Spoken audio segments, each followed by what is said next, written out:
Katia, où en est cette opération? Quelle est la situation sur place? La situation, c'est que des CRS viennent de pénétrer dans l'enceinte du Panthéon où se sont rassemblés les Gilets noirs. Donc un premier détachement et là il y a vraiment quelques minutes un deuxième détachement mais par l'arrière. Donc je pense que l'évacuation est assez proche. Alors faire un point sur les Gilets noirs, ce sont des travailleurs sans papier, des exilés, des habitants des foyers, des demandeurs d'asile. Ils veulent tous des droits et des papiers. Donc les forces de l'ordre sont venues en nombre dans le but de les évacuer. Mais en revanche jusqu'ici le rassemblement s'est déroulé de manière pacifique cet après-midi. On entend encore les prises de parole et des slogans à l'intérieur, donc preuve qu'il n'y a pas encore eu d'intervention. Et donc aujourd'hui, de nombreux soutiens à ces Gilets noirs se sont rassemblés devant le parvis et dont de nombreux politiques qu'on écoute. Moi, ce qui m'importait, c'est que les choses pour l'instant, se passent sans violence et pacifiquement, et que j'espère que ce qu'ils demandent sera entendu, parce que ça fait pas mal de temps que ces gens-là manifestent, et pour l'instant, c'est une porte fermée du côté du gouvernement. On ne peut pas continuer à avoir une politique d'immigration qui soit aussi restrictive, avec un accueil qui n'est pas digne de nos principes humanitaires auxquels la France nous avait habitués. Alors les gilets jaunes, les gilets noirs ont demandé toute l'après-midi à être reçus par le Premier ministre Édouard Philippe. En fait, cette demande avait été formulée il y a quelques semaines par la députée de la France Insoumise Danièle Obono, mais sans réponse. Ils ont décidé donc de passer à l'action au coup de poing. Ils demandent également l'abolition des centres de rétention. Ils veulent la liberté pour d'autres demandeurs d'asile de rester en France. Et bien sûr, ils s'opposent à la loi pour une immigration maîtrisée. Merci Katia Peknik, en direct donc du Panthéon à Paris. Bonjour à toutes et à tous, merci d'être très nombreux à me suivre sur ma chaîne YouTube, Chardien Officiel, où j'essaie souvent de commenter l'actualité en donnant mon modeste point de vue par rapport à des événements qui se passent dans le monde.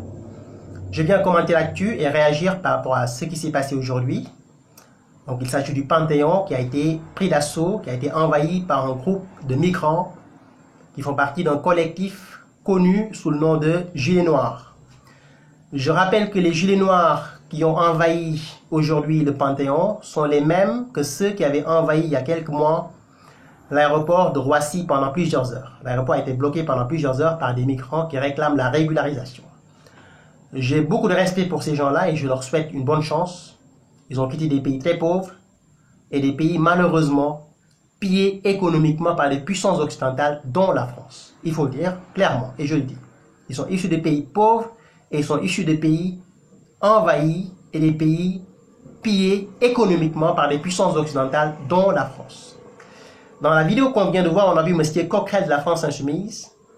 On a vu une dame dont j'ai oublié le nom, qui fait partie d'un parti qui s'appelle ELV, donc l'écologie les Verts, donc le parti écologie les Verts. En gros, on a la gauche. On a la gauche aujourd'hui qui, après avoir utilisé les musulmans pour créer des climats de tension entre Français de souche et musulmans, en faisant semblant de défendre le port du burkini, etc. On a le même gauche qui, après avoir donné le feu vert à un rappeur qui a dit « pendez les blancs », c'est des gens qui sont derrière, qui le financent et qui lui payent ses amendes parce qu'il n'a pas assez d'argent pour le faire. On a cette même gauche aujourd'hui qui a jeté son dévolu sur les migrants. Aujourd'hui, les migrants, c'est l'objectif de la gauche. Cette gauche se cache derrière les migrants pour créer un climat de confrontation sociale. Il n'y a aucun doute là-dessus. On dit toujours que l'ennemi, c'est l'extrême droite, c'est les racistes, c'est les xénophobes. Quelle serait la réaction d'un Français patriote en voyant le Panthéon être envahi par des migrants? Quelle serait la réaction d'un Français patriote en voyant un aéroport être envahi par des migrants? On parle d'endroits symboliques et stratégiques. Un aéroport est important dans un pays tel que la France, parce que les gens voyagent. Le Panthéon, c'est symbolique. Ça fait partie de l'histoire de la France.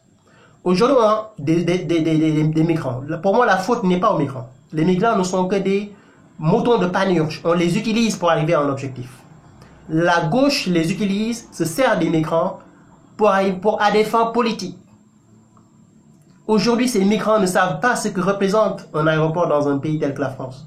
Ces migrants ne savent pas l'importance de l'aéroport. dans un pays développé. Ces migrants ne savent pas l'histoire du Panthéon, sinon ils ne l'auraient jamais envahi. Mais quand on les pousse à envahir des endroits stratégiques et symboliques, cela veut dire clairement qu'il y a une volonté de diviser les Français. Et demain, on va nous dire que tous les gens qui sont fâchés, ce sont eux les fachos, sont eux les xénophobes, sont eux les racistes. Les gens d'extrême droite ne font que constater des dysfonctionnements dans ce pays et les dénoncent. Je ne suis pas d'accord avec eux sur plusieurs points, mais ils ne font que constater des dysfonctionnements et ils ont le droit de les dénoncer. Maintenant, ceux qui, à mon avis, sont les ennemis de la France et sont le danger pour la France, ce ne sont pas ceux qui constatent des dysfonctionnements et qui les dénoncent, mais ceux qui sont derrière des associations de migrants, ceux qui se cachent derrière les migrants, derrière les musulmans, derrière la minorité, pour attiser la haine sociale, les tensions sociales. Et aujourd'hui, malheureusement, il y a une certaine branche de la gauche qui est en train de faire ça, le boulot-là.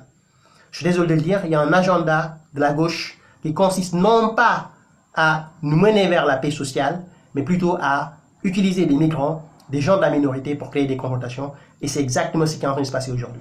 Les migrants veulent régulariser leur situation, je comprends, mais quand on veut régulariser sa situation dans un pays tel que la France, on sait exactement comment on doit le faire. Il y a des associations pour ça, il y a les préfectures, il y a les avocats spécialisés en droit des étrangers, il y a les démarches administratives qu'on fait. Quand on ne respecte pas ces démarches-là, si on ne les respecte pas, toute autre voie, c'est de la provocation. Que ce soit les blocages, que ce soit l'invasion de Panthéon, demain ça sera l'invasion de l'Assemblée nationale, demain on va envahir l'Élysée, etc.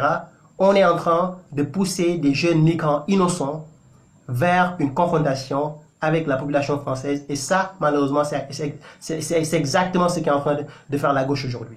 La gauche est en train aujourd'hui de faire le sale boulot, de dire que l'ennemi c'est l'extrême droite, de dire que l'ennemi c'est les xénophobes, c'est les racistes, qui eux ne font que constater des dégâts et les dénoncent. Maintenant, ceux qui sont à l'origine de ces dégâts-là sont pour moi les vrais ennemis, sont pour moi le vrai danger. Et malheureusement, ces gens-là sont du côté de la gauche. Aujourd'hui, on est dans un pays qui s'appelle la France. Il y a des lois, il y a des règles qu'il faut suivre.